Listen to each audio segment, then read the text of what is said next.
Shri we के माधवन काम किया है और उनके पास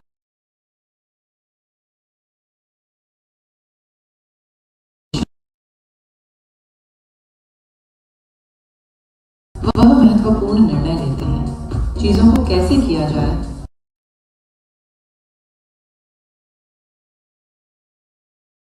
वह पालन के लिए बहुत समर्पित हैं। As we listen to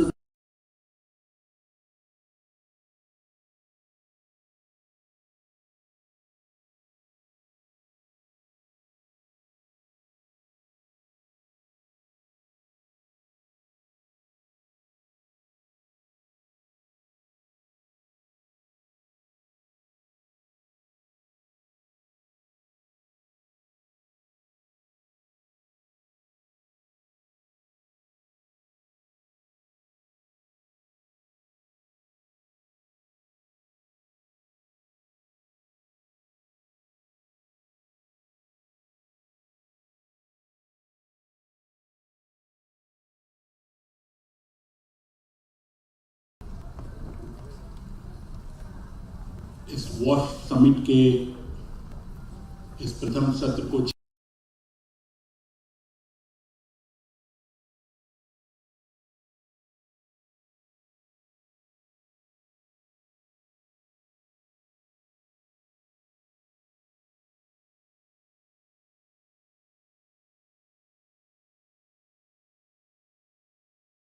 Asif भाई, साइकिल फाउंडेशन से शर्मा जी, यूनिसेफ से आनंद जी और इस पूरे सत्र को कोऑर्डिनेट कर रहे आदरणीय सन्याल साहब, इस सभागार में उपस्थित देवियों सज्जनों और मेरे युवा मित्रों,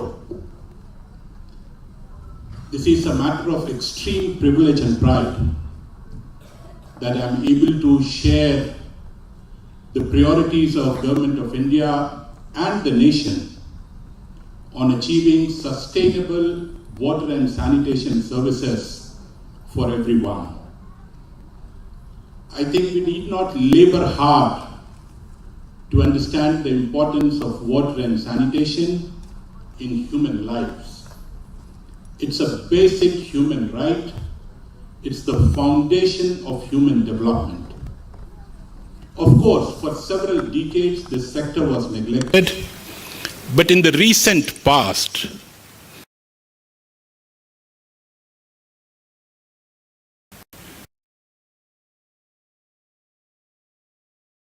participation, but also very, very tangible.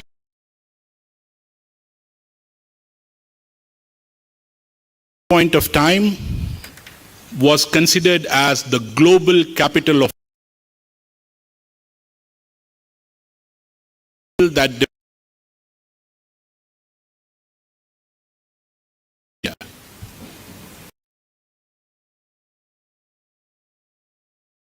Minister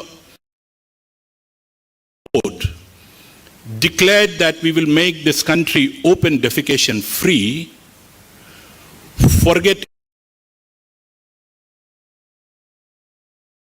550 million people could be in service.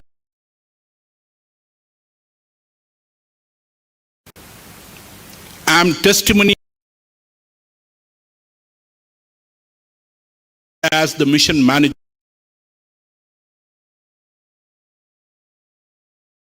this task of ensuring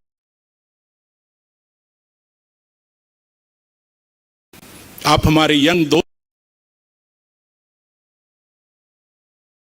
कहा था 20% लोगों तक स्वच्छता की सेवा दे पाए, कैसे अगले 5 वर्षों में की सुविधा होगी।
या किसी विभाग को आकर के आपसे आग्रह करना पड़ेगा।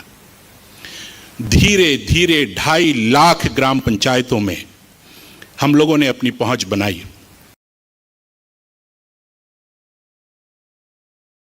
बहुत बड़ा श्रेय हमारे वॉलंटियर्स को, हमारे यूथ को और उन 2.5 लाख ग्राम पंचायतों में सारे वाड़ियों को जाता है।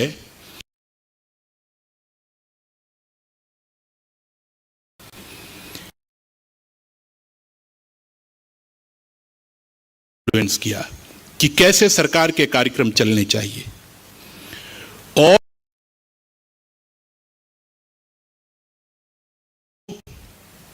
2.5 लाख ग्राम पंचायतों ने खुद को खुले में शौच से मुक्त घोषित किया। रेजोल्यूशन पास करके कलेक्टर्स ने कहा हमारे जिले खुले में शौच से मुक्त हैं।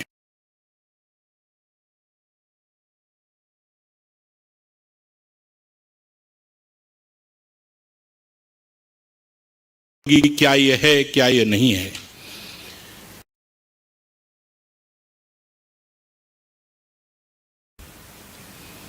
हमने ऐसे 100 घर के लोग बाहर खुले में शौच में जा, 100 घर है, 70 के पास शौचालय है।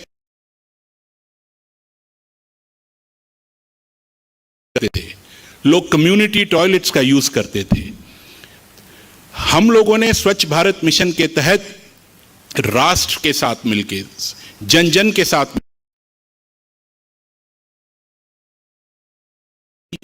कि खुले में शौच से मुक्ति पाई जा सकती है।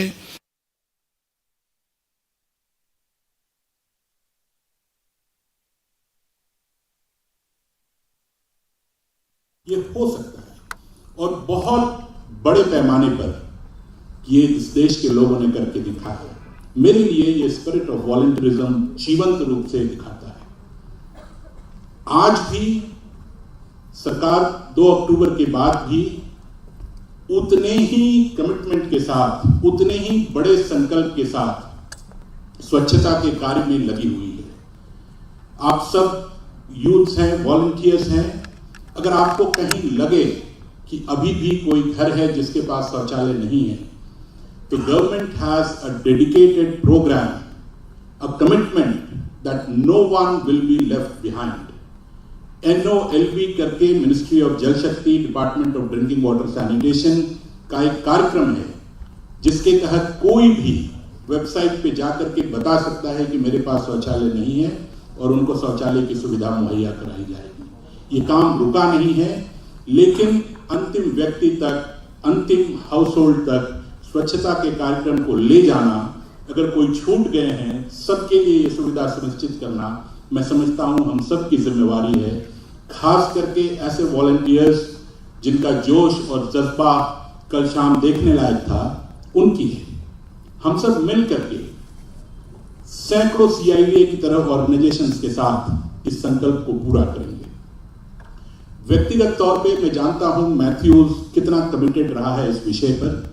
कई वर्षों तक हम कदम से कदम मिला करके इस कार्य को करते रहे और मैं इस अवसर पर, जब आप 25 वर्षों के इस मुकाम को प्राप्त किए हैं, I really want to congratulate you, I really want to appreciate you, that great work done by CYDA in terms of promoting sustainable sanitation and hygiene services, especially for the poor and marginalized. So you were very, very clinical in terms of who you need to target, and I'm very pleased to say that we acknowledge this, that you made a difference in the lives of several millions of people. So huge appreciation there. हुआ क्या जब ये स्वच्छता हुआ? देश विदेश के कई बड़ी संस्थाओं ने इसका अध्ययन किया कि what was achieved. संयुक्त राष्ट्र तक ने इसका अध्ययन किया और उन्होंने कहा कि अब जबकि भारत सैनिटेशन के इतने उच्च स्तर पर पहुंचा है, हर वर्ष हम लगभग 2 लाख बच्चों को मरने से बचा रहे हैं। It was about survival, it was about advancement, It was about development. It was about giving the youngest citizens of India a fair chance of becoming the most pragmatic citizens of India.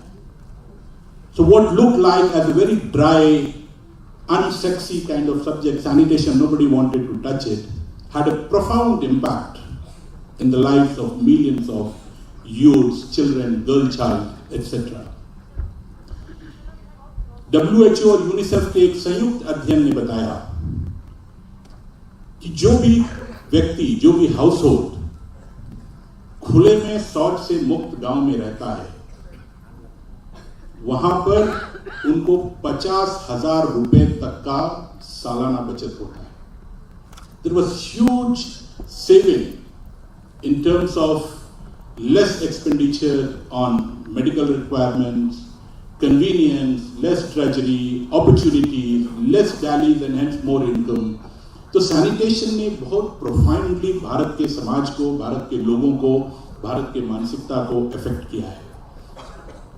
वो संकल्प जब 2019 में पूरा हुआ, सरकार ने कहा इस देश के मानस को समझते हुए कि poor people don't deserve poor services. अध्ययन बता रहे थे कि बहुत बड़ी आबादी को पेयजल मिलता है, परंतु हम लोगों ने कहा कि we will provide functional household tap connection to every household in this country. Why should poor people get poor services? And we initiated this mission called Jal Jeevan Mission. When we started JJM in 2019, again announced by Honorable PM on 15th August, less than 3 crore households had FHTC.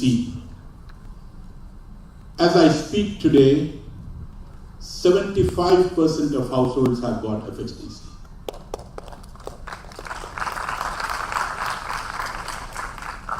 दो लाख गांव ऐसे हैं जहां हर घर में लोगों के पास tap water connection है.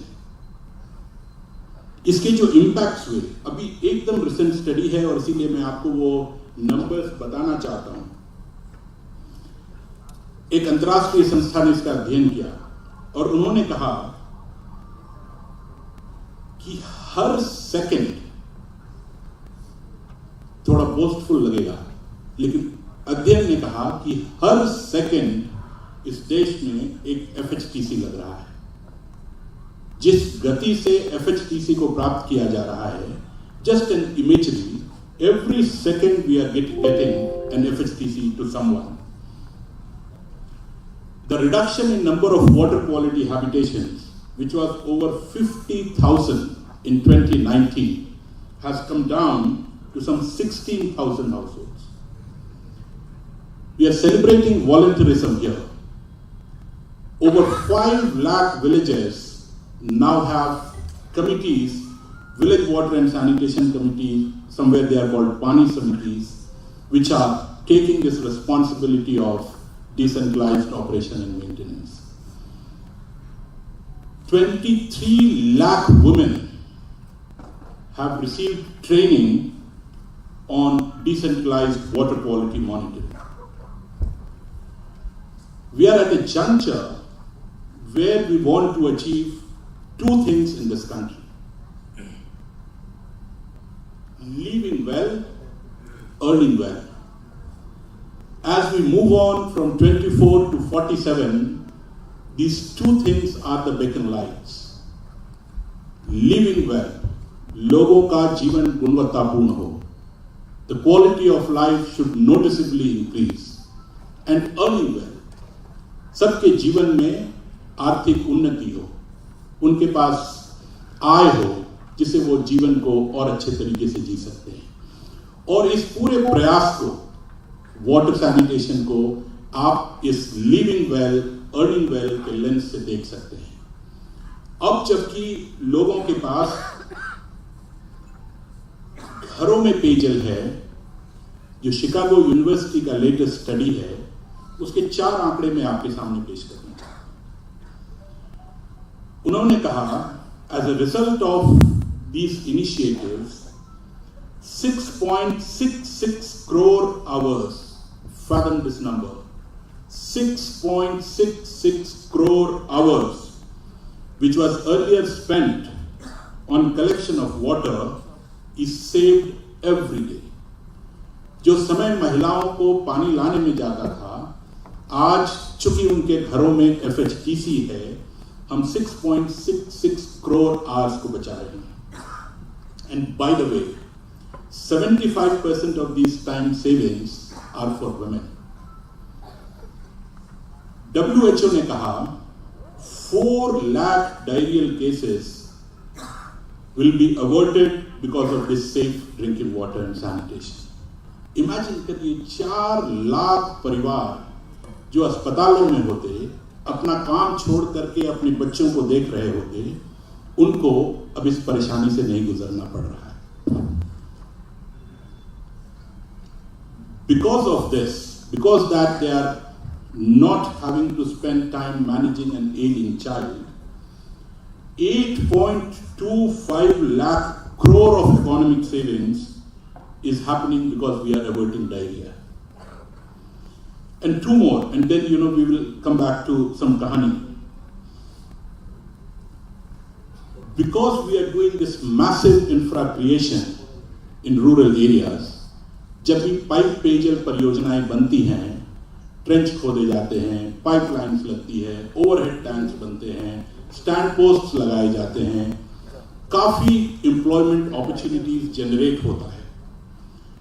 So this initiative has the potential of generating 2.8 crore person years only while the implementation is happening, and 13.3 lakh person years employment generation in operation and maintenance phase.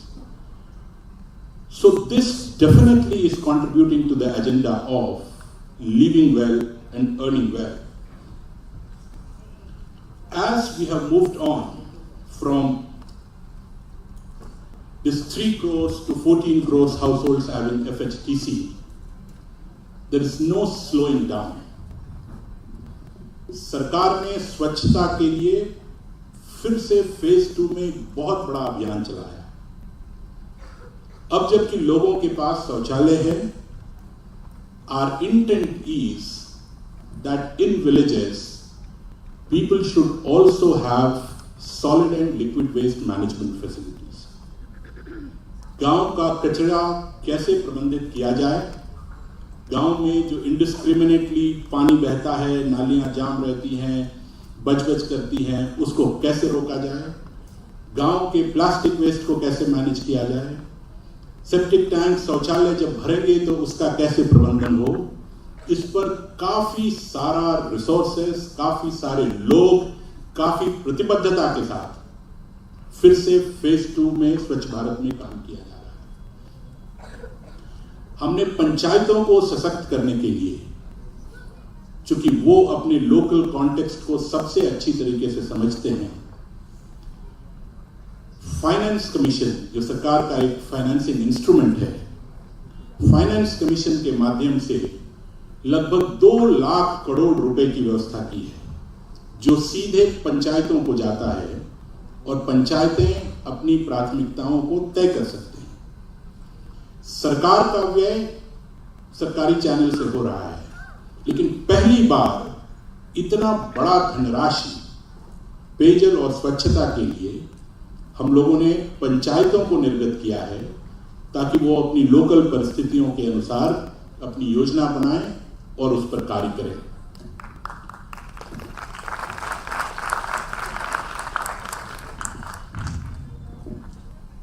मित्रों, इस session में बहुत प्रबुद्ध लोग हैं जो आपको और बताएंगे. मुझे आपसे 2, 3, 4 चीजें और बोलनी है, और 5 second chairman sir, and then I am done. अब जबकि इतने बड़े पैमाने पर सफलता मिल रही है, ऐसा नहीं है कि समस्याएं नहीं है. Let's be real.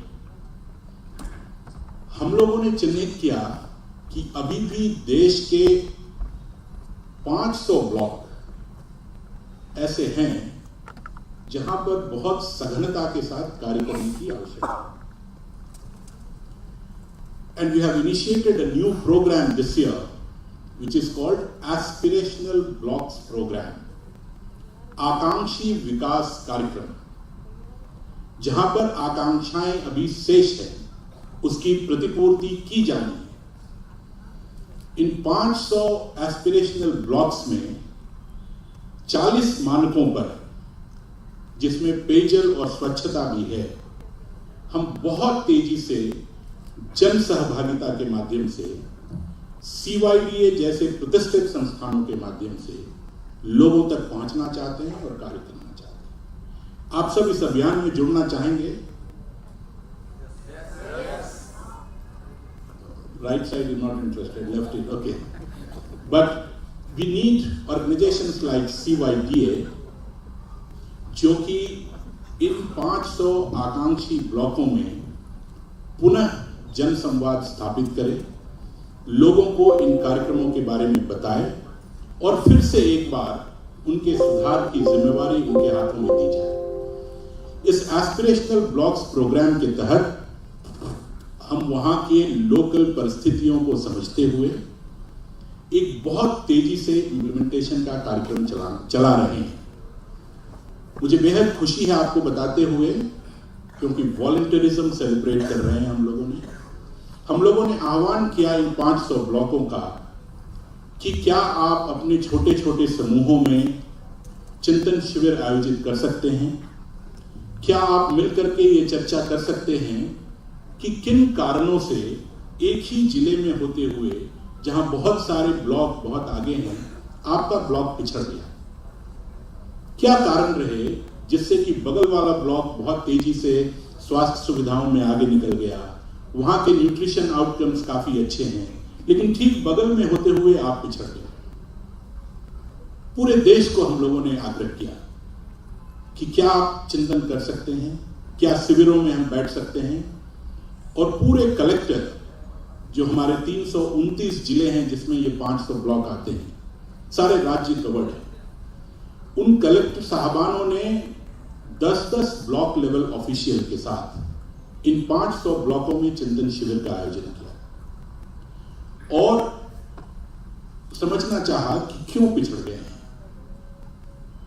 मुझे बेहद खुशी है आपको बताते हुए, वॉश समिट है कि सबसे ज्यादा आग्रह, सबसे ज्यादा भरोसा, सबसे ज्यादा आकांक्षा और ये विश्वास लोगों में दिखा कि अगर पेयजल और स्वच्छता की सुविधा सुनिश्चित कर दी जाए तो उनकी बहुत सारी समस्याओं का निराकरण होगा। उनका कहना है कि अगर हमें अच्छे क्वालिटी का पानी मिलने लगे, हमारे यहाँ सॉलिड लिक्विड वेस्ट मैनेज हो जाए, तो हमारे हेल्थ आउटकम्स इंप्रूव करेंगे, हमारे न्यूट्रिशन आउटकम्स इंप्रूव करेंगे, हमारे स्कूलों में ज्यादा समय तक बच्चियां पढ़ेंगी। अगर MHM का अरेंजमेंट कर दे और ज्यादा समय तक हम रिटेन कर सकेंगे। तो हम लोगों ने रियलाइज किया कि चिंतन शिविर से कई प्रमुख मैसेजेस हमें मिले, लेकिन एक मिला कि जब आप वाटर सैनिटेशन में इन्वेस्ट करते हैं तो इसका इंपैक्ट मल्टी डायमेंशनल है। ये केवल लोगों को पानी या स्वच्छता नहीं देता, ये जीवन के कई और आयामों को इन्फ्लुएंस करता है, टारगेट करता है। और इसीलिए हमारा आप सबसे आग्रह है कि आप जिस भी ब्लॉक से आते हों, जिस भी पंचायत से आते हों, अगर वो आकांक्षी है तो वहां पर इस एजेंडा को आगे बढ़ाइए। हम मैथ्यूज से सेपरेटली बात करके देखेंगे कैसे इसको सिस्टमेटाइज किया जा सकता है, लेकिन मैं इस अवसर को मिस नहीं करना चाहता हूं जहां पर इतने सारे युवा शक्ति बैठे हैं कि इसको अगर हम कर लेंगे तो हमारी अंतिम लड़ाई जो गरीबी के साथ है, जो परेशानी के साथ है, शायद जीती जा सकेगी। तो आप सबसे इस आग्रह के साथ कि पेयजल और स्वच्छता हमारे मूलभूत अधिकार हैं, मानव विकास के फाउंडेशन हैं, इसका इम्पैक्ट प्रोफाउंड है, मल्टी डायमेंशनल है, हमने महती सफलता हासिल की है, अंतिम दौर की लड़ाई है। इस लड़ाई में आपका जज्बा, आपका जुनून, आपका वॉलंटियरिज्म राष्ट्र की संपत्ति है और मुझे पूरा भरोसा है कि आपके साथ मिलकर के इस देश में संपूर्ण स्वच्छता, सभी को घरों में जल पाया जा सकेगा और इस देश की जो आकांक्षा है उसकी प्रतिपूर्ति की जा सकेगी। बहुत बहुत धन्यवाद।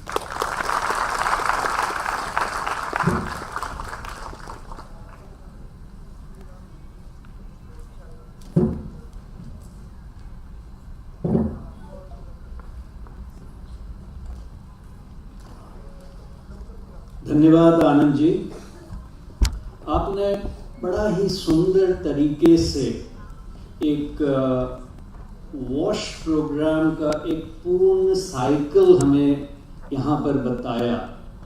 और सरकार इतनी सारी चीज़ें कर रही है और उनका रीच इतना अच्छा है, और हम समझते हैं कि हमारे सभी लोगों की सहभागिता से हम लोग ये पूरा जो हमारा पैन इंडिया है उसको ODF बना सकते हैं।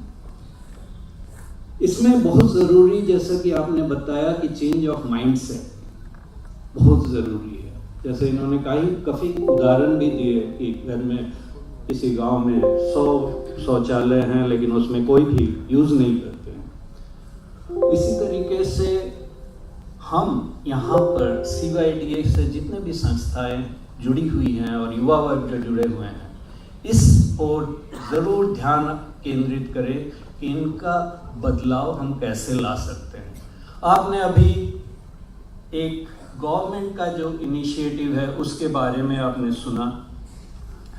अब मैं श्री VK माधवन जी को रिक्वेस्ट करूंगा, जो कि एक वाटर एड ऑर्गेनाइजेशन से जुड़े हुए हैं, उसके CEO हैं, अपना मनोज्ञ व्यक्त करें। माधवन जी।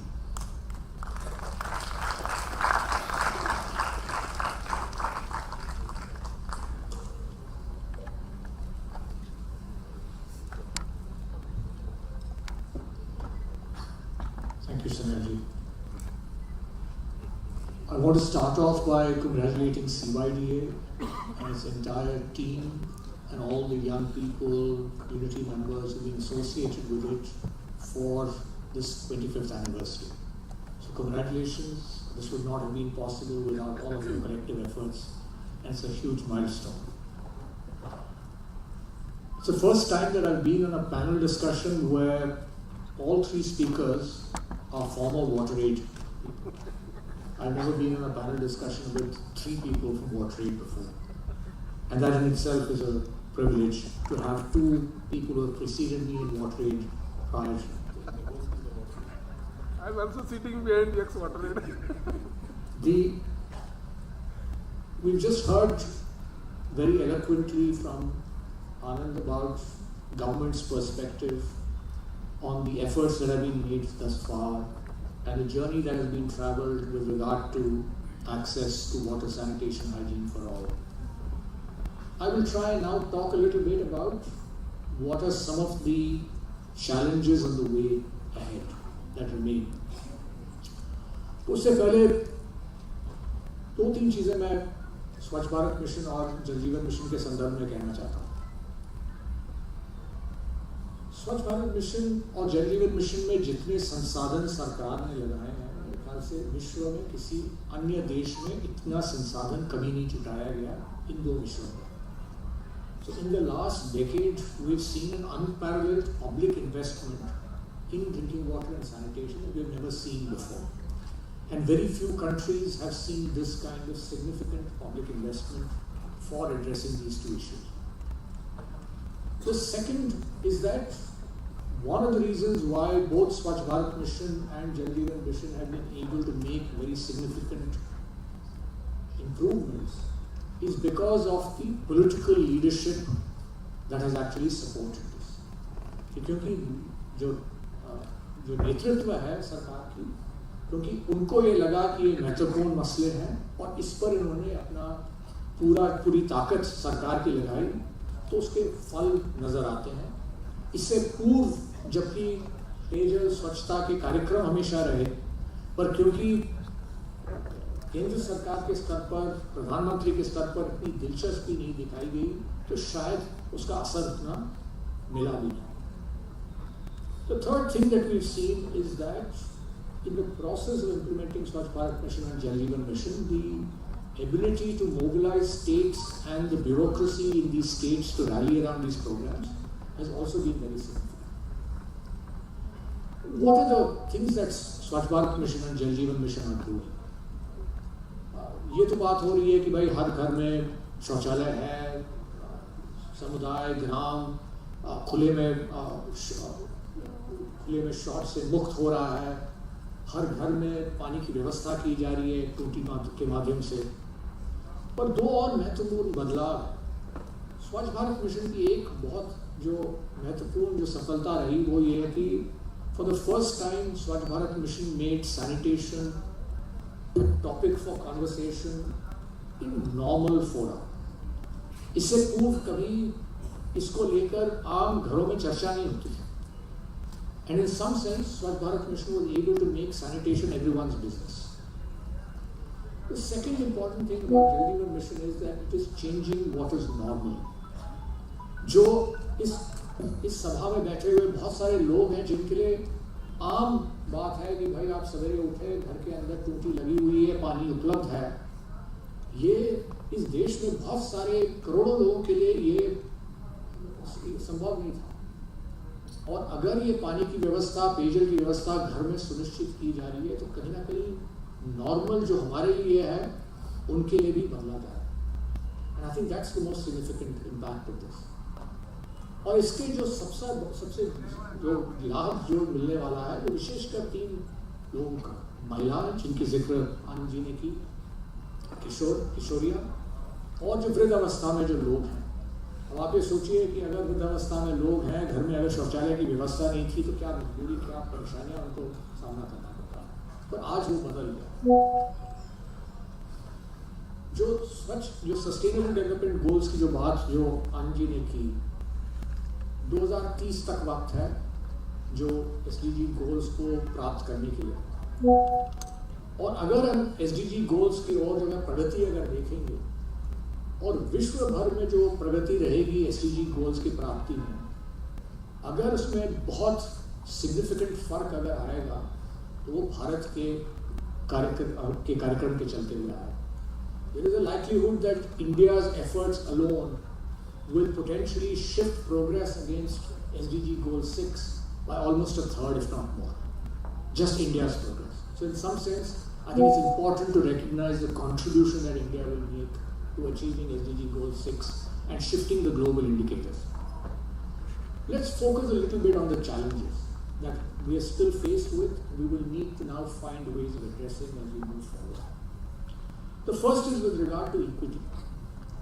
Even now, the fact that SBM 2.0 still talks about leaving no one behind, ensuring that everyone has access to an individual household toilet, is recognition of the fact that there are still gaps that exist, and these gaps exist for 2 kinds. One is there are spatial inequalities. कि कुछ गांव हैं, कुछ गांव में कुछ बस्तियां हैं, कुछ टोले हैं जो रह जाते हैं, कुछ घर हैं गांव में जो रह जाते हैं। And this happens, so this inequality is spatial, but can also be found within habitations because of socio-economic. कि अगर हो सकता है कि कोई परिवार है जिससे वृद्धावस्था के लोग हैं और कोई है नहीं और वो रह गए। Could be a women-headed household that has got left behind. Could be areas with significant Dalit populations, tribal populations who have been left behind.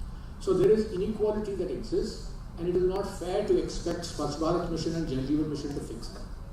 Because these are historical problems we're targeting that we have not found a way to address. So in some sense, there is still inequity in access that we need to address. Now, not just is there inequity in access, there are also challenges with reliability of services. ये सिर्फ समस्या ये नहीं है कि भाई लोगों के पास जो ये सुविधाएं हैं उपलब्ध हैं या नहीं है। सवाल ये भी है कि जो सुविधाएं हैं वो क्या निरंतर उनको उपलब्ध हो सकती है, क्या वो आप सुनिश्चित है कि एक रेगुलरिटी है उस सर्विस में, और उस गुणवत्ता को लेकर भी सवाल है। What is the quality of services being provided. The second set of challenges are around behaviours. अब अगर घर में अगर शौचालय है पर शौच से पहले के पश्चात अगर लोग हाथ नहीं धोते हैं अच्छी तरह, या खाने से पूर्व अगर हाथ नहीं धोते हैं, तो जो लाभ जो मिलना चाहिए सैनिटेशन की व्यवस्था से वो संभवतः नहीं मिलेगा। So in some sense, it is not enough to have access to a toilet. It's more important now to also focus on hand hygiene. If we wish to get the benefits from this access to sanitation that has been made available. Similarly, if you have access to water at a household level, you also need to ensure that you are practicing good habits in terms of storage of water and consumption of water. If you don't store and consume water properly, there's a risk again of contamination and of ill health as a consequence of that. And the third is around consumption of water. आज की तारीख में सरकार ये चाह रही है कि 55 लीटर प्रति व्यक्ति प्रतिदिन टूटियों के माध्यम से घर पे उपलब्ध हो। शहरों में ये 135 लीटर की बात की जा रही है। अब सवाल ये है कि धीरे धीरे जब ये व्यवस्थाएं जब उपलब्ध हो जाएंगी और लोगों की आदत पड़ जाएगी कि भाई घर पे पानी उपलब्ध है, संभावना है कि उपभोग भी बढ़ेगा। Experience would suggest that reliable access to a service will lead to an increase in consumption. And that the experience world over suggests is not sustainable. So in some sense, we have to also start soon after access is being ensured to start to worry about how do we change behaviors about using water judiciously. How do we ensure that consumption does not grow without any boundaries? One challenge that is clear even in Jal Jeevan Mission and Swachh Bharat Mission and is being attempted to address is with regard to operation and maintenance. कि गांव में pipeline बिछाना, टूटियां घर पर लगाना, storage की व्यवस्था बनाना, ये तुलनात्मक रूप से आसान है। और ये सुनिश्चित करना कि अगले 5 साल, 10 साल तक ये व्यवस्था निरंतर चलेगी, ये कठिन है। और इसको करने के लिए आवश्यक यह है कि गांव स्तर पर तो पर्याप्त व्यवस्थाएं हो जहाँ की समुदाय नेतृत्व ले इसको संभालने में और इसकी देखरेख करने में। So operation and maintenance of piped water supply schemes as well as investments made with liquid waste management, grey water, fecal sludge management, all are likely to require special attention as we move forward, or there's a risk of these schemes failing because of poor operation and maintenance. There are also questions about financial viability. बहुत सारे राज्य हैं जहाँ की अभी भी ये कल्पना नहीं की जा रही है कि भाई अगर घर पर पानी उपलब्ध हो तो कोई धनराशि परिवार को देना पड़ेगा इस पानी की वजह। So there is no tariff which has been set in many states. Many other states have decided that there will be a tariff. They've allowed communities to decide कि भाई माह में 50 रुपए, 100 रुपए प्रति परिवार दिया जाए इसके लिए। States like Kerala have gone for tariffs based on consumption, कि वॉल्यूमेट्रिक बेसिस पे कि आप जितना पानी इस्तेमाल करते हैं उसकी तुलना में आपको पैसे देने की जरूरत है। पर ये समझने की जरूरत है कि अगर सही मूल्य पानी का अगर लोग नहीं समझेंगे तो उसका सदुपयोग नहीं करेंगे। And in the absence of not recognizing the true value of water, there will be no incentives for people to use it judiciously. But more importantly, you will also not have the financial resources to be able to operate and maintain these systems in the future. And so in some sense, the financial viability of these schemes will need some attention. In the last few years, there has been a lot of effort to ensure that Anganwadis, healthcare facilities and schools have access to water and sanitation facilities. और अगर आप सरकार के आंकड़े अगर देखेंगे तो आज की तारीख में मेरे ख्याल से हर विद्यालय में ये बताया जाता है कि पानी की और शौचालय की व्यवस्था उपलब्ध है। But there are three challenges that remain with WASH institutions. The first is to do with adequacy. कि अगर 200 बच्चे हैं और सिर्फ मात्र 2 शौचालय हैं तो वो पर्याप्त नहीं है। और ये अपेक्षा करना कि बच्चे इसको इस्तेमाल कर पाएंगे ये संभव नहीं है। So we need to look at adequacy of the infrastructure. कि कितनी जनसंख्या है जो इस्तेमाल कर रही है उस व्यवस्था को, उसकी तुलना में क्या हमारे पास पर्याप्त पेयजल की व्यवस्थाएं हैं और शौचालय हैं। Second, we need to ensure appropriate. एक आंगनबाड़ी में आप किस तरीके का शौचालय बनाते हैं, किस तरीके की टूटियां लगाते हैं, किस हाइट पे लगाते हैं, और एक हायर सेकेंडरी स्कूल में किस हाइट पे लगाते हैं, इसमें फर्क होता है। How do we ensure that we have appropriate designs based on age and on gender? So adequacy and appropriateness of the infrastructure is a second issue.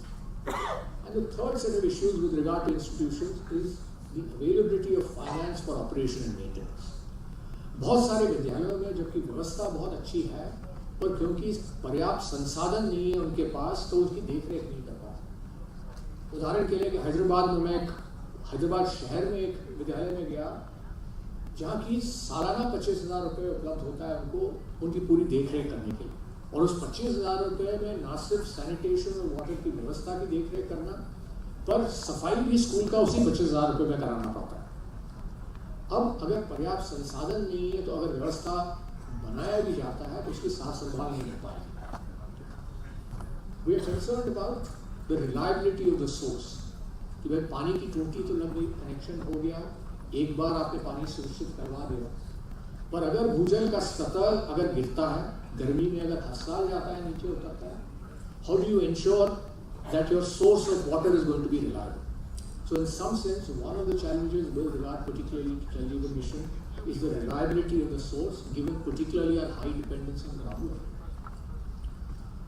There are issues around water quality, and broadly the issues around water quality are 2 or 3. The first is very poor awareness about the importance of water quality. आज की तारीख में अगर मान लीजिएगा कि अगर पानी देखने में अगर मान लीजिएगा कि स्वच्छ है, अगर स्वाद अगर इसका ठीक है, अगर उसकी कोई बदबू नहीं है, तो हम मानते हैं कि पानी स्वच्छ है, पर आवश्यक नहीं है। So how do you generate awareness about the importance of water quality and understanding the relationship between water quality and health? Related to that is also then to have an appropriate monitoring system in place, to be able to check water quality reliably on a regular basis, and then to put in place mechanisms for handling contamination where they exist.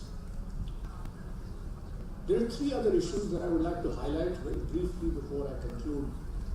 The first is about people's institutions, और विशेषकर जो पंचायती राज संस्थान, ये जो जल जीवन mission है, स्वच्छ भारत मिशन है, अगर इनको अगर भविष्य में सफल रूप से अगर इनको संचालित किया जाना है, इनका प्रबंधन करना है, तो ये बहुत आवश्यक है कि हमारे जो संगठन है, विशेषकर जो ग्राम स्तरीय संगठन है, ये सशक्त हो, इनके पास ना सिर्फ क्षमता हो, पर साथ साथ इनके पास अपने आय के स्रोत हों, और इनके पास लोग हों जिनके पास कौशल है, जो इन व्यवस्थाओं को संभाल सकते हैं। तो दूसरी जो एक चुनौती हमारी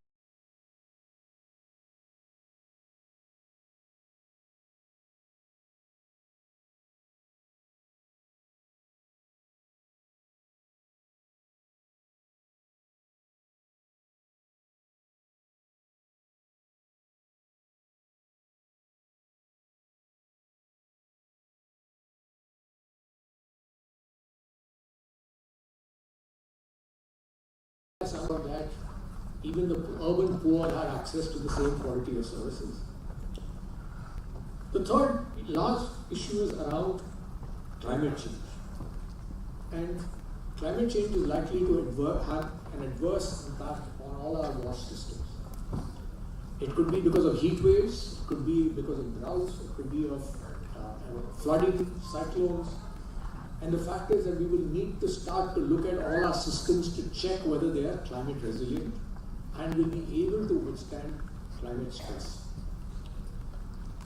I'd like to conclude by saying that this journey ahead will not be possible without the leadership of young people, women, are being able to find innovative solutions to problems, and also if we are not able to find entrepreneurial solutions to some of the problems that exist, because in some sense the state would have completed the investment that it needs to make, and we will need to find other ways of sustaining this progress in the future. Thank you.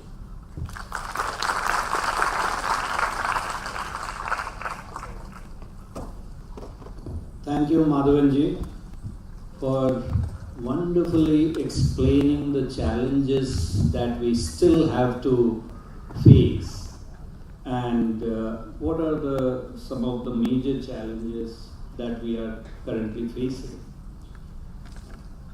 See, one thing is very important that is reflecting through these talks by our esteemed speakers is that health is very much related to water, health and sanitation, sanitation and hygiene, washroom.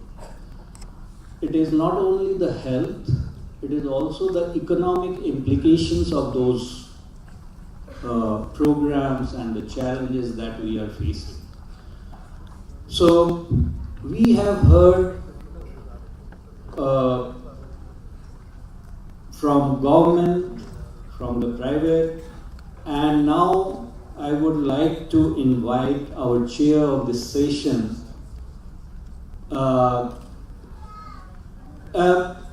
There are questions? Okay, some questions have come up, so we will give it. Okay. So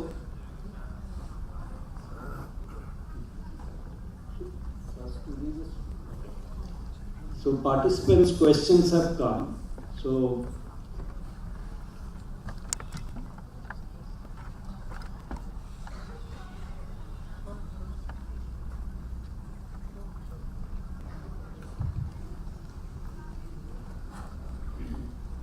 तो एक question हमें 2 question मिला है। एक question Anand ji के लिए है और दूसरा क्वेश्चन मुझे लगता है कि दोनों आनंद जी कोई भी रिस्पॉन्ड कर सकते हैं। मैं आनंद जी पहले आप रिस्पॉन्ड करिए, आपको मैं क्वेश्चन दे देता हूँ।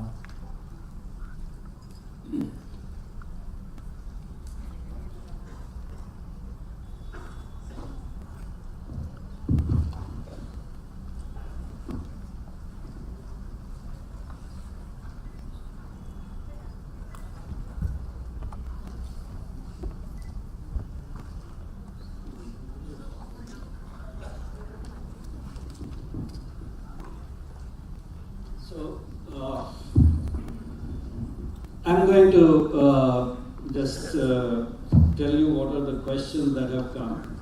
Thanks for sharing the question. It shows how deeply you were listening to the talks and how much you are involved. For Anandji, it is, could you share a sustainable example where a community actively engaged and participated in management of community toilets? Ensuring its continued functionality and addressing the sanitation needs of the residents. So if you could respond to that. Thank you for your question, and since I have a very benevolent chair, I'm sure I have his protection. सैकड़ों example हैं और मैं बहुत लंबे समय तक आपको in example से अभिभूत कर सकता हूं कि कैसे समुदाय ने आकर के कम्युनिटी टॉयलेट, सामुदायिक शौचालयों का सस्टेनेबल ऑपरेशन एंड मेंटेनेंस और यूज को सुनिश्चित किया है। मैं समझता हूं यही प्रश्न है, लेकिन सबसे महत्वपूर्ण 2 उदाहरण मैं आपके सामने रखना चाहता हूं।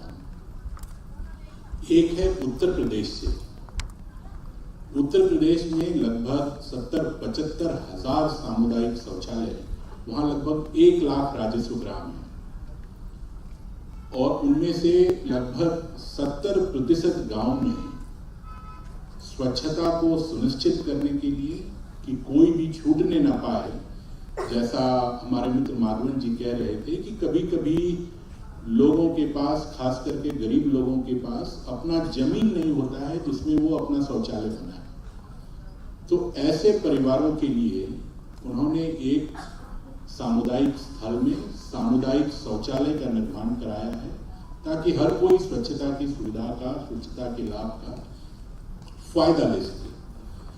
उत्तर प्रदेश में सरकार और समाज ने मिलकर के ये निर्णय लिया है कि हर महीने वहां के स्वयं सहायता समूह को 9,000 रुपए वित्त आयोग के धनराशि से दिया जाएगा, जिससे कि वो वहां के सामुदायिक शौचालयों का प्रबंधन करेंगे। और मुझे आपको बताते हुए बेहद खुशी है कि सरकार के इस पहल से और गांव की महिलाओं के इस स्वामित्व से कि ये हमारा सामुदायिक शौचालय है, ये हमारे लोगों के लिए है, खास करके गरीब लोगों के लिए जो अपने घर का व्यक्तिगत शौचालय नहीं बना पाए, गांव की स्वयं सहायता समूहों ने इस जिम्मेवारी को ली है। उनके लिए सुबह में 1 घंटा और शाम में 1 घंटा इतना समय लगता है, लेकिन एश्योर्ड 9,000 रुपए उस एसएचजी के अकाउंट में हर महीने आता है। लगभग 2-3 हजार रुपए उनके केमिकल्स में, क्लीनिंग में, झाड़ू में, इन सब चीजों में जाता है, लेकिन उनके पास बचत हो रही है जिससे वो बहुत सारे और कार्य करते हैं। अगर आप उत्तर प्रदेश कभी जाएं और अगर कोई मित्र गए होंगे तो वो हाथ उठा के बता भी सकते हैं। अगर गांव में कोई सबसे सुंदर परिसंपत्ति है, कोई सबसे गुड लुकिंग एसेट है, तो वहां के सामुदायिक शौचालय इसलिए है कि महिलाओं ने आगे बढ़ करके, गांव की महिलाओं ने आगे बढ़ करके उसको ओन, ऑपरेट और मैनेज करने का जिम्मा लिया है और सरकार उनके पहल को बहुत आगे बढ़ा रही है। और एक बहुत सटीक उदाहरण आपके प्रश्न के। धन्यवाद। Thank you, Anand. Now there is another question. It is either of the panelists can respond to that. How NGOs could play a strong role in building strong capacities of panchayat to develop robust local wash plan, considering different challenges and broader spectrum.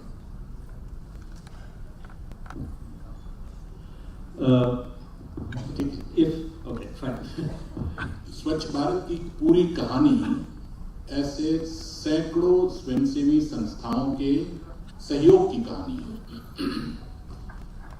जैसा मैंने आपको अपने वक्तव्य में कहा कि जो भी टीम स्वच्छ भारत को चला रही थी, उनके दिमाग में ये पूरी तरीके से क्लियर था कि हम 20-25 लोग मंत्रालय में बैठ करके इस राष्ट्रव्यापी कार्यक्रम को जन आंदोलन नहीं बना सकते, और ये समझ हमारे बहुत काम है।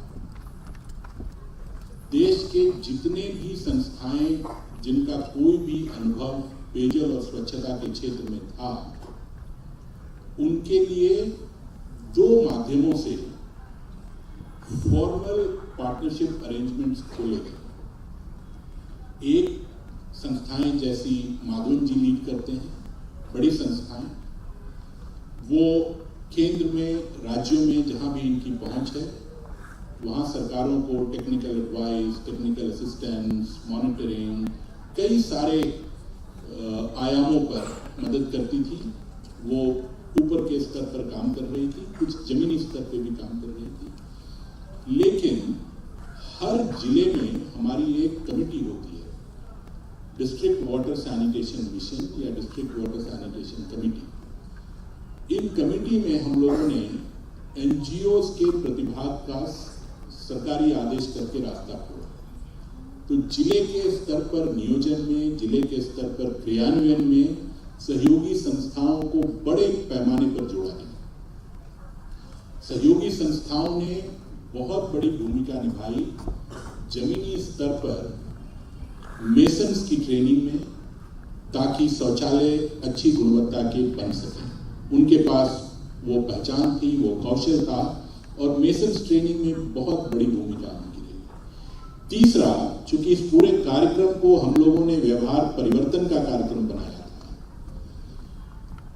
इंफॉर्मेशन, एजुकेशन और कम्युनिकेशन में स्वच्छ भारत मिशन ने एक अप्रोच दिया था जिसका नाम था community approaches to sanitation, cash model कहते थे। तो इस पूरे कैश मॉडल को जमीन पर उतारने का पूरा जिम्मेवारी स्वयंसेवी संस्थाओं का था, और मैं बहुत आभारी हूं कि उन्होंने बहुत अच्छा कार्य किया। जल जीवन मिशन में भी हम लोगों ने जो भी संस्थाएं इस कार्य को करना चाहती थी, उनको ISA इम्प्लीमेंटेशन सपोर्ट एजेंसी के रूप में कोऑप्ट कराया, और उनके जिम्मे भी पूरे कार्यक्रम के नियोजन की, कार्यक्रम पे संवाद की, कार्यक्रम पे प्लानिंग की जिम्मेवारी इन संस्थाओं के पास हुई। तो मुझे ये कहने में कोई गुरेज नहीं है कि इस पूरे 2 बड़े अभियान में बहुत सारी स्वयंसेवी संस्थाएं बहुत सिस्टमैटिक तरीके से जुड़ी और इस कार्यक्रम को आगे बढ़ाया। अब जबकि हम इन 500 ब्लॉकों में अंतिम लड़ाई लड़ रहे हैं, मैं आपको आह्वान भी करना चाहता हूं और आमंत्रित भी करना चाहता हूं कि अगर आपकी इच्छा है, अगर आपको लगता है कि इन 500 ब्लॉकों में आपकी कोई भूमिका हो सकती है, तो जरूर अपने जिला कलेक्टर से मिलें, जरूर अपने ब्लॉक में हमारे 10 डिपार्टमेंट्स हैं जो इस कार्यक्रम में लगे हुए हैं, उनसे मिलें। और अगर कोई परेशानी हो तो आप सीधे हमें नीति आयोग में लिख सकते हैं। मैं इस मिशन को देखता हूं और मैं ये सुनिश्चित करूंगा कि अगर आपकी अभिलाषा है, इच्छा है, आप में ये करने का संकल्प है, तो आप जरूर इस कार्यक्रम में जुड़ेंगे और हम सब मिलकर फिर इस कार्यक्रम को सफल बनाएंगे। Thank you. There is one question, if I have understood correctly. On one hand, the government is charging for domestic water supply, and on the other hand, giving free electricity at a or highly subsidized rate for irrigation. So, how do you balance these? Again, I have my care, protect me. और माधवन जी ने इसका पूरा context दिया कि अगर आप चाहते हैं कि ये सेवाएं आपको स्थायी रूप से मिलती रहे, लंबे समय तक अच्छा पेयजल मिले, लोगों को स्वच्छता की सुविधाओं का लाभ मिले, तो ये बहुत जरूरी है कि लोग उसको चलाने में, उसको आगे बढ़ाने में अपना भी सहयोग करें। गुड क्वालिटी वाटर फ्री में नहीं आता है, गुड क्वालिटी सैनिटेशन फ्री में नहीं आता है। हम वो बहुत कम गिने चुने देश हैं जो शौचालय की व्यवस्था के लिए भी लोगों की मदद करते हैं। पूरा का पूरा पाइप वाटर सप्लाई सिस्टम जो कि सर्विस लैडर में सर्वोच्च है, इससे अच्छा और कुछ हो नहीं सकता है कि आप घर में टोटी खोलें और आपको एश्योर्ड वाटर सप्लाई मिले। इसमें जन सहभागिता, जन सहयोग न हो। हम लोगों ने ऐसे बहुत सारे मॉडल्स देखे जहां पर कि गरीबों को, जो कमजोर लोग थे, उनसे कम चार्ज किया गया। जो ज्यादा आप दे सकते थे, उन्होंने आगे बढ़ के उनके बदले भी पैसा दिया। तो इसी देश में, इसी समाज में ऐसे बहुत सारे मॉडल्स हैं जहां पर कि गांव अगर संकल्पित हो, इसीलिए हम लोगों ने इस खेल को ओपन डेफिकेशन फ्री विलेज का नाम दिया। The game was not about individual households, the game was about collective outcomes, was about creating open defecation free environments. तो अगर आप चाहते हैं कि हम ओपन डेफिकेशन फ्री इन्वायरमेंट में रहें, वो तब तक संभव नहीं है जब तक सभी घर उसके लिए संकल्पित नहीं। सोचिए 100 घरों के गांव में अगर 95 घर शौचालय का इस्तेमाल करते हैं और 5 घर खुले में शौच करते हैं, तो वो समस्या बनी की बनी रह गई। खुले में शौच से जो परेशानी होती है वो बनी रह गई, क्योंकि फिर से वो एक फीकल ओरल रूट है जो सैनिटेशन वाले जानते हैं, वो खुला रह गया। तो उसको बंद करने के लिए सबका सहयोग आवश्यक है। वैसे बहुत सारे लोगों को ये चिंता है कि आगे कैसे प्रबंधन होगा, रख रखाव होगा। तो भारत सरकार का ये पॉलिसी डिसीजन है कि जो फाइनेंस कमीशन के फंड्स होते हैं, जो वित्तीय आयोग के पैसे होते हैं, वो मूलतः रख रखाव के लिए होते हैं। उसका central purpose operation and maintenance है। ये ठीक है कि परिस्थिति के अनुसार कभी कभी हम उसे कैपेक्स में भी लगाते हैं, लेकिन finance commission by design is an operation and maintenance. तो बहुत बड़े धनराशि देने की आवश्यकता मुझे नहीं लगता है पेयजल स्वच्छता के क्षेत्र में होने वाली है। लेकिन मैं ये बात कह के खत्म करना चाहता हूं कि जब तक आप थोड़ा सा पैसा नहीं लगाएंगे, you don't bring your skin in the game, तो आपको लगेगा सरकारी संपत्ति है, टूटने दो, हमें क्या फिर बनेगा। To get people's skin in the game, you know, I have read models across the country. कहीं भी ये इतना exorbitant नहीं है कि लोग नहीं पे कर सकते, और कहीं कहीं पे अगर ये थोड़ा onerous भी लगा है तो गांव जहां पर समझदार है उसने अपने में बांट करके तय कर लिया है कि कैसे इसको देना है. So it is not about charging people, it is about getting people own, operate and get their skin in the game. Thank you, Anandji. And there are a lot of questions that have come up, so I'm just combining. Some are similar in nature, and of course some of them also has been addressed in the response by the distinguished speakers.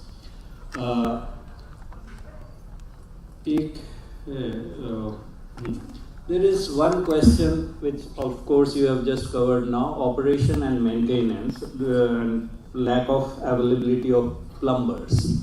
So see, operation and maintenance of the infrastructure, as right now Anandji has mentioned, there is a fund. But apart from that, I think CYDA also has come up with a unique program called Wash Mitra, where they are training people, through which you can train the people who will be locally available for taking care of various issues, whether it is plumbing, mansion work or any other thing, carpentry or any other thing that is needed.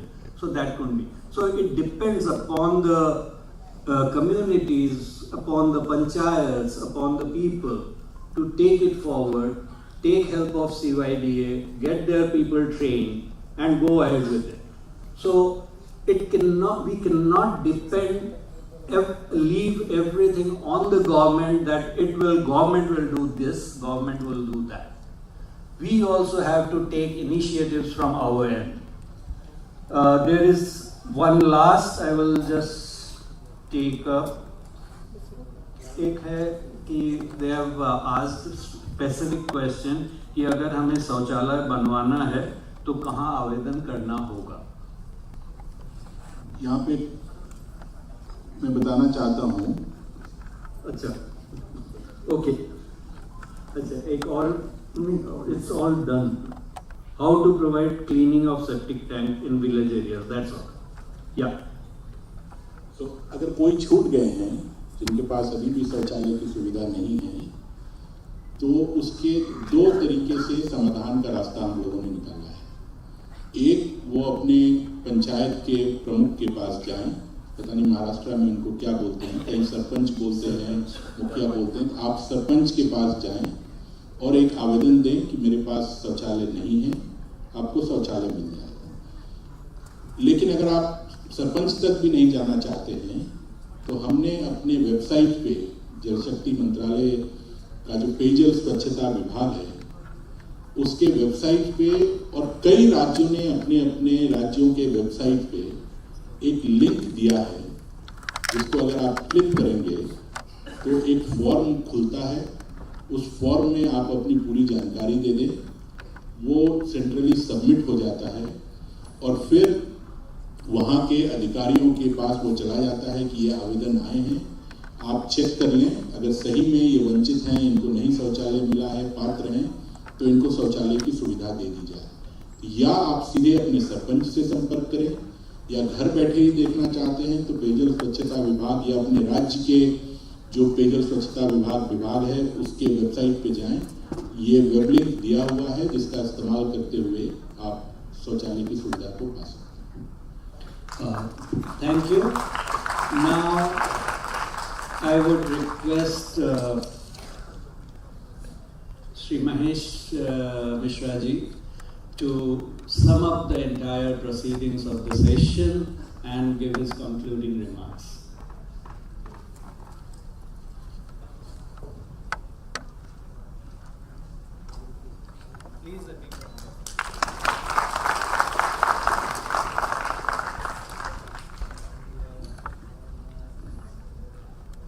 Thank you, Sanjay ji. First of all, a big thanks to Matthew and his colleagues for inviting me to this place. It's a very happy occasion to be back here. I kind of I love this team and I love coming back here time and again. So thank you, Matthew and his team. It was also nice to see Anand and Madhavan here after a long time. So we are all here together for this occasion, which is great.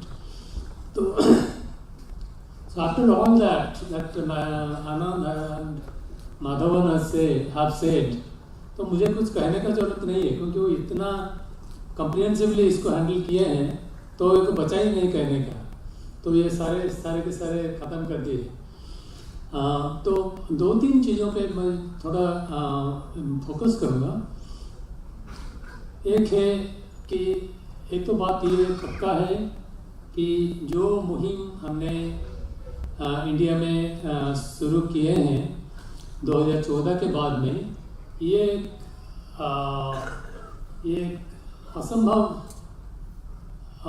मुहिम था, लेकिन ये संभव करके दिखाए आनंद, his team and the hundreds and lakhs of people who actually joined this movement across the whole country. तो हम सब लोग मिलके इसको एक बड़ा सफल मुहिम बनाए। शुरुआत में तो असंभव लग रहा था कि इतना बड़ा देश, इतना बड़ा टारगेट कैसे हासिल करेंगे, कैसा होगा, लेकिन हम लोग बहुत आगे निकल आए हैं। अभी हम सुबह में आनंद के साथ बात कर रहा था कि ये है कि 10 सालों में, 10 साल भी नहीं है, 9 साल में, 9 years में हम लोग हमारा जो हम तो ओडीएफ तो डिक्लेयर कर चुके हैं, लेकिन प्रैक्टिकल अगर हम देखें तो अभी भी कहीं ना कहीं गैप हमें दिखाई देता है। लेकिन ये गैप होते हुए भी हमारा कवरेज, हमारा जो टॉयलेट यूसेज करीब 80 to 90% आज के दिन में होगा। Correct me if I am wrong Anand, but ये मेरा अपना ये है। और ज़्यादा करके बहुत सारे जो कमियां हैं वो बहुत पिछड़ा हुआ इलाके में मिलता है, ज़्यादा करके ट्राइबल इलाके में, और जो थोड़ा बैकवर्ड इलाके में है वो एरिया में थोड़ा गैप्स रह गया है, जो मुझे लगता है कि हम सब मिलके इसको पूरा कर सकते हैं। तो ये एक बड़ा उपलब्धि है हमारे लिए। तो थैंक्स, ये पूरा सारे देशवासियों के लिए ये एक बड़ा सौभाग्य की बात है, बड़ा गर्व की बात है। और ये आनंद के कहने के मतलब जो आनंद जैसे कह रहे थे कि इसका जो बेनिफिट है, जो नेट बेनिफिट ये भारत जो ओडीए बनने के बाद में जो बेनिफिट हमें मिला है, वो सिर्फ शौचालय के हिसाब में या लोगों का शौचालय यूज़ करने के हिसाब से बहुत और कुछ दिशाओं में हमें ये बेनिफिट मिला है। जैसे चाइल्ड मोर्टेलिटी रिडक्शन की जो बहुत सारे जैसे अपॉर्चुनिटी कॉस्ट हो या लोगों का आर्थिक स्थिति में भी सुधार आना, ये सारे बहुत सारे बेनिफिट इसमें से मिला है। तो ये एक बड़ी उपलब्धि है। दूसरा ये जो आनंद ने जो ये कि जो JJM का ये जल जीवन मिशन का जो ये है, ये भी हमें एक गर्व के साथ कहना पड़ेगा कि जहाँ से हम शुरू किए थे 2015 में, आज के दिन में भी बहुत आगे निकल चुके हैं। समस्या तो है, गैप तो है, कहीं कहीं गैप हमें मिलता है, लेकिन मुझे लगता है कि और 2-3 सालों में हमें ये उपलब्धि भी हासिल हो जाएगा। बहुत सारे प्रोग्रेस हुआ है। चैलेंजेस है, जो चैलेंजेस माधवन जी ने हमें बहुत क्लियरली समझाए कि क्या क्या चैलेंजेस अभी हैं हमारे सामने। एक बड़ी बात जो आनंद जी ने ये की है कि जो एस्पिरेशनल ब्लॉक प्रोग्राम जो ABP जो है कि 500 ब्लॉक्स इन 329 डिस्ट्रिक्ट्स, ये मुझे लगता है ये जो गैप्स हैं, ये गैप्स को पूरा करने में ये बहुत मदद करेगा।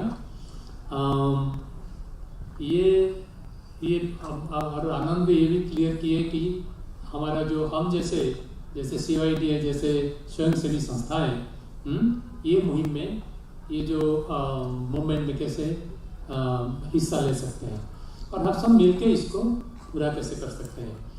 तो ये एक बहुत क्लियरली आनंद ने बताया कि जैसे हमें अगर ये पानी, ये हमारे सैनिटेशन का अगर समस्या समाधान हो गया तो हमारा बहुत सारे समस्या अपने आप समाधान हो जाएगा।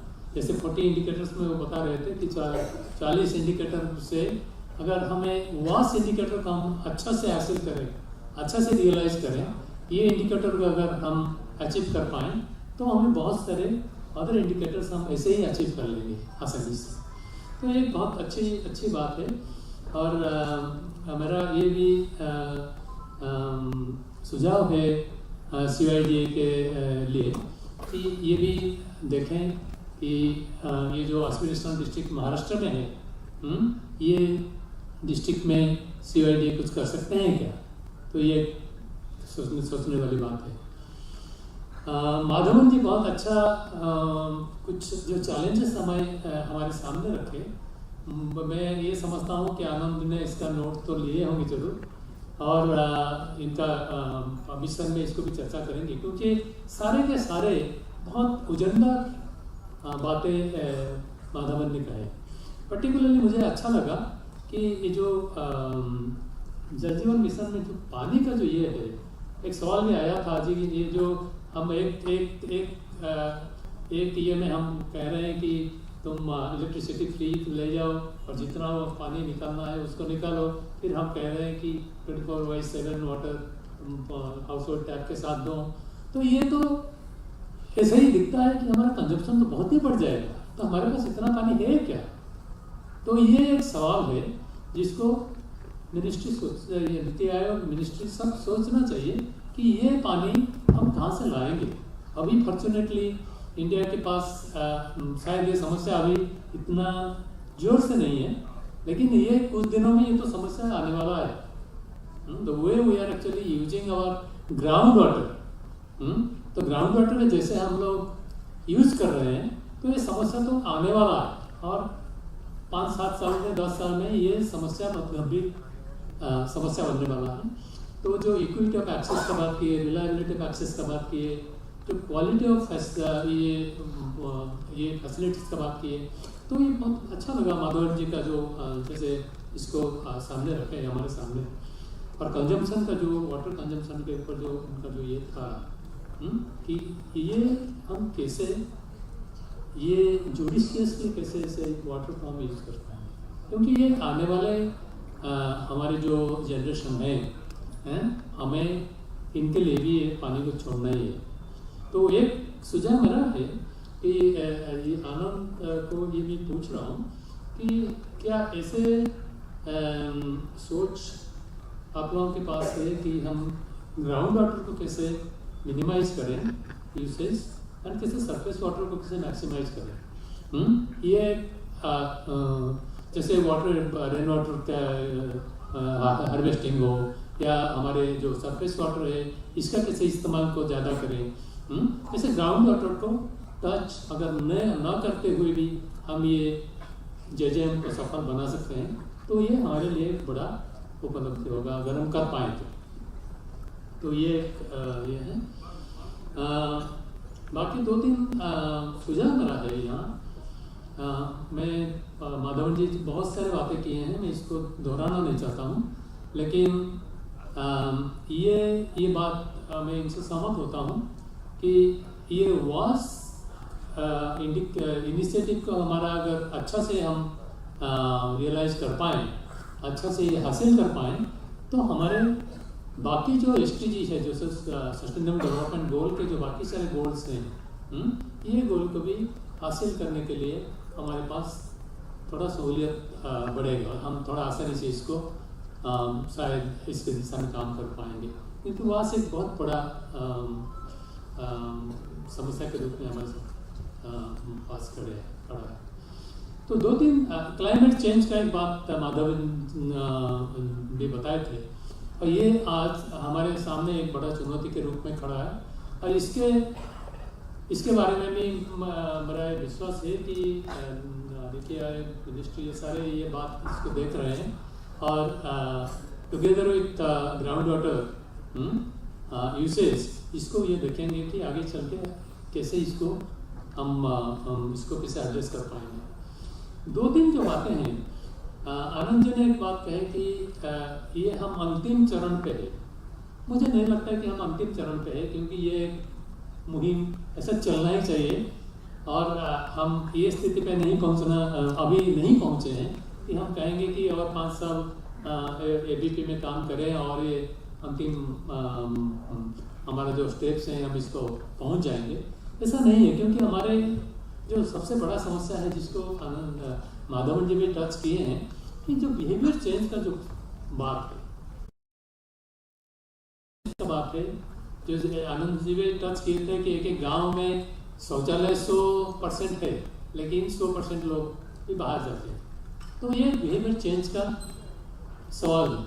तो ये बिहेवियर चेंज को हम कैसे प्राधान्य दें, कैसे इसको फोकस करें, लोगों का बिहेवियर के ऊपर कैसे सस्टेनेबल चेंज लाएं, ये मुझे लगता है कि एक मुहिम इसके लिए चलना चाहिए। एक और 5 साल शायद इसके ऊपर जोरदार काम होना चाहिए। जैसे लोग ये जैसे सैनिटेशन हो, इसको एक पब्लिक गुड समझें, सैनिटेशन के ऊपर अपना एक रिस्पॉन्सिबल बिहेवियर इन्होंने अपनाए, इसको देखना बहुत जरूरी है। ये एक बड़ा ये है। दूसरी जो सुझाव मेरा है कि आनंद जी जैसे ये किए, ये बताए कि लोगों का स्वामित्व कितना इम्पोर्टेंट है। ये स्वामित्व बहुत इम्पोर्टेंट है और मुझे लगता है कि गवर्नमेंट की तरफ से सही मैं इसको सही को स्ट्रेस दे रहा हूँ, सही डिसेंट्रलाइजेशन कैसे हो। जैसे जो इकाइयाँ हमारा है, जो लोकल गवर्नमेंट अथॉरिटीज है, वो पंचायत हो या नगर पालिका हो या जैसे लोकल गवर्नमेंट अथॉरिटीज जो हैं, ये वास का जो फैसिलिटीज है, जो मुहिम है, जो कार्यक्रम है, इसको कैसे अपना सकते हैं और इसके ऊपर कैसे इसको सही ढंग से इसको चला सकते हैं, इसके ऊपर ध्यान देना चाहिए। और ये जो डिसेंट्रलाइजेशन होना चाहिए वो सही ढंग से होना चाहिए, क्योंकि आज तक हम देख रहे हैं ज़्यादा करके वो पेपर के ऊपर है, लेकिन सही में वो डिसेंट्रलाइजेशन ठीक से काम नहीं कर रहा है।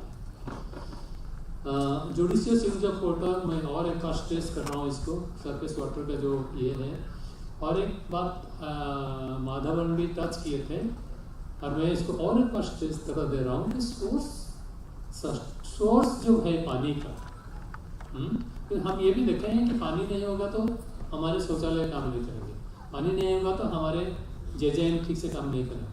तो इसके लिए पानी कहाँ से आएगा और ये सस्टेनेबल हम इसको इस सोर्स को कैसे बना सकते हैं। जो सोर्स सस्टेनेबिलिटी जो है इसके ऊपर भी बहुत काम होना बहुत ज़रूरी है। और एक जो आखिरी ये है कि ये सारे वास का जो मुद्दे हैं, इसके ऊपर काम करने के लिए लोकल जो कैपेसिटी है इसको डेवलप करने का बहुत ज़रूरत है। लोकल कैपेसिटी ये मैं मानता हूँ कि जैसे जो वर्कमैन हैं, जो इसको वार्डन के जो जिम्मेदार हैं वो भी है, तो इनका एक जो स्किल डेवलपमेंट, इनका जो वास मित्र जैसे कंसेप्ट CYDA ने शुरू किया है, इसको मैं सोचता हूँ कि मिनिस्ट्री इसके बारे में कुछ सीरियस है। और अभी जो स्किल डेवलपमेंट का जो विश्वामित्र स्कीम का जो अभी इन्होंने बात कर रहे हैं सेंट्रल गवर्नमेंट ने, ये कुछ हद तक ये लोकल कैपेसिटी को डेवलप करेगा, ये मेरा विश्वास है। लेकिन इसके ऊपर बहुत ध्यान से भी काम होने का आवश्यकता है। तो thank you very much, thank you once again. मुझे बहुत खुशी लग रहा है कि ये सब्जेक्ट के लिए ये पूरा ऑलमोस्ट हाउसफुल है, लोग सुन रहे हैं, तो ये बहुत हमारे लिए काफ़ी संतोष का सेटिस्फेक्शन की बात है। Thank you very much.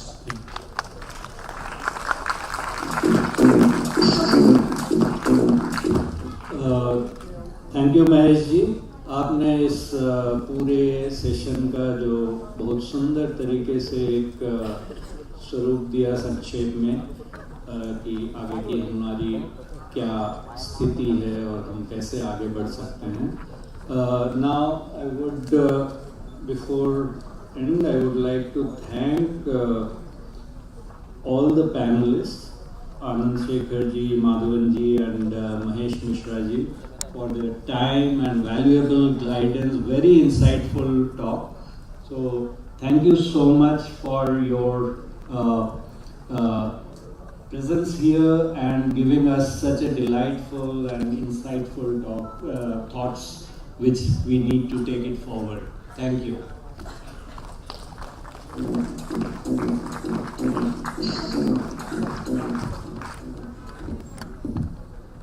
Hi. Hi. Hi. So, give a round of applause to our dignitaries.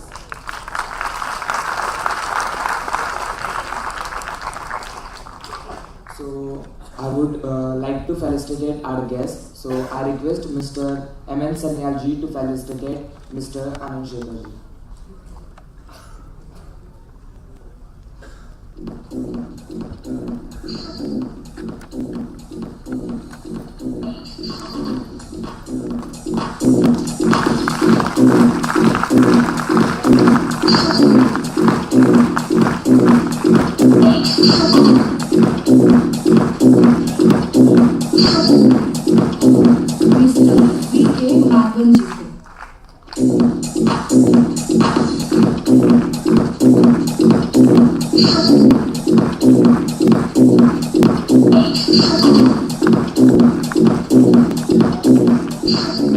Also Mr. Mishra ji.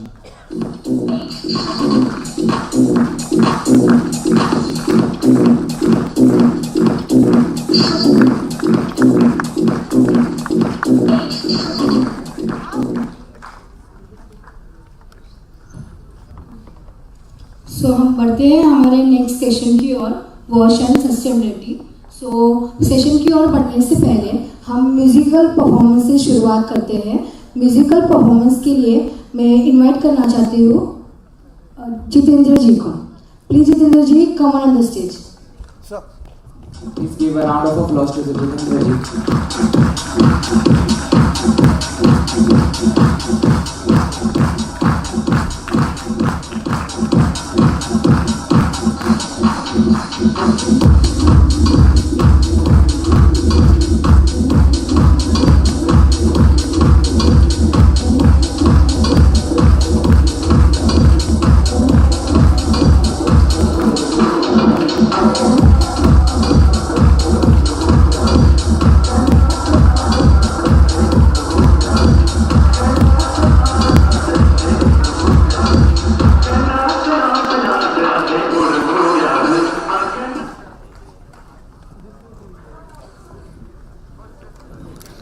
इथं लावली का बाहेर?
अब खत्म हुआ और प्रधानमंत्री नरेंद्र मोदी पहुंच चुके हैं।